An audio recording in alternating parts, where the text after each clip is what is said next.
Hi hello friends, welcome back to my channel. ఈరోజు నేను చూపించబోయే రెసిపీ మన అందరికీ తెలిసిన రెసిపీ అయినా ఒకసారి మన ఛానల్లో కూడా చేసి చూపించాలనుకుంటున్నాను. నాకు ఎంతో ఇష్టమైన దొండకాయ టమాటా రోటి పచ్చడి. ముందుగా ఒక ప్యాన్లో 2 టేబుల్ స్పూన్ల ఆయిల్ వేయాలి. అందులో 1 స్పూన్ పచ్చిశనగపప్పు, 1 స్పూన్ చాయ్ మినప్పప్పు వేసి వీటిని కొంచెం వేగనివ్వాలి. 1 నిమిషం పాటు వేగిన తర్వాత 1 స్పూన్ ధనియాలు, 1 స్పూన్ నువ్వులు వేసి మరొక 2 నిమిషాలు వేయించుకోవాలి. రోటి పచ్చడిలో నువ్వులు యాడ్ చేస్తే మంచి టేస్ట్ వస్తుంది.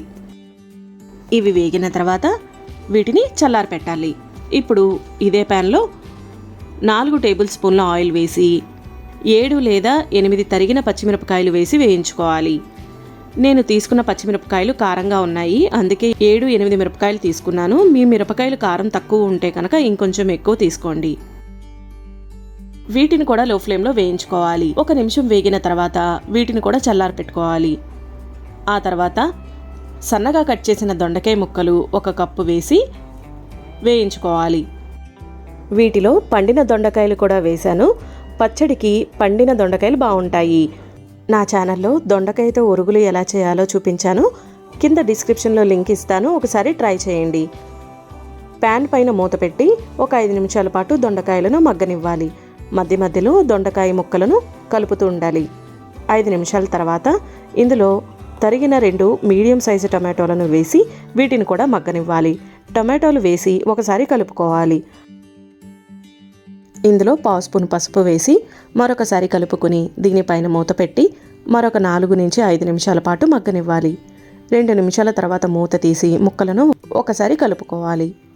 ఒకసారి కలుపుకున్న తర్వాత మళ్ళీ దీనిపైన మూత పెట్టి మరొక 2 నుంచి 3 నిమిషాలు మగ్గనివ్వాలి. చూడండి, టమాటా ముక్క కాస్త మెత్తపడితే చాలు, ఉడికిపోయినట్టే. ఇందులో కొంచెం చింతపండు వేస్తున్నాను, 1 రెమ్మ చింతపండు చాలు. ఈ వేడికి చింతపండు మెత్తపడుతుంది. ఇప్పుడు ముక్కలను బాగా చల్లారనివ్వాలి. చల్లారిన తర్వాత మిక్సీ పట్టాలి. ఇప్పుడు ఒక మిక్సర్ జార్లోకి 1 స్పూన్ జీలకర్ర వేస్తున్నాను. నేను ఎప్పుడు ఏ రోటి పచ్చడి చేసినా పచ్చి జీలకర్ర యాడ్ చేస్తాను, దీనివల్ల మంచి ఫ్లేవర్ వస్తుంది. ఇందాక వేయించి చల్లారపెట్టిన పప్పులను వేస్తున్నాను. ఆ తర్వాత 8 నుండి 10 వెల్లుల్లి రెబ్బలు వేస్తున్నాను.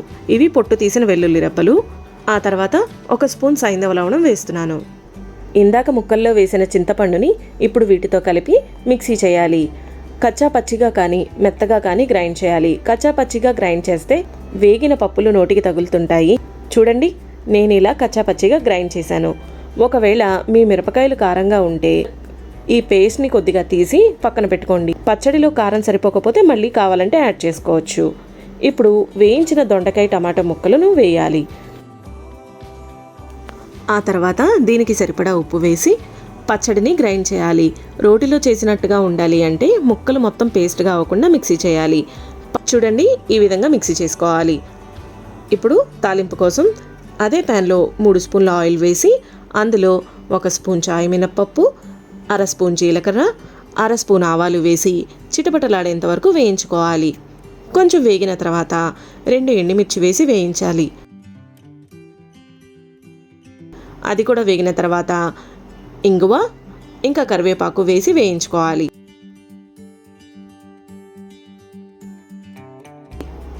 స్టవ్ ఆఫ్ చేసి పచ్చడిని ఈ తాలింపులో వేసి కలుపుకోవాలి.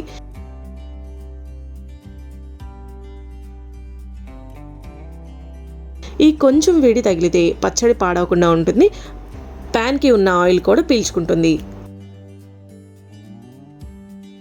ఇప్పుడు ఈ పచ్చడిని ఒక బౌల్లోకి తీసుకుంటున్నాను.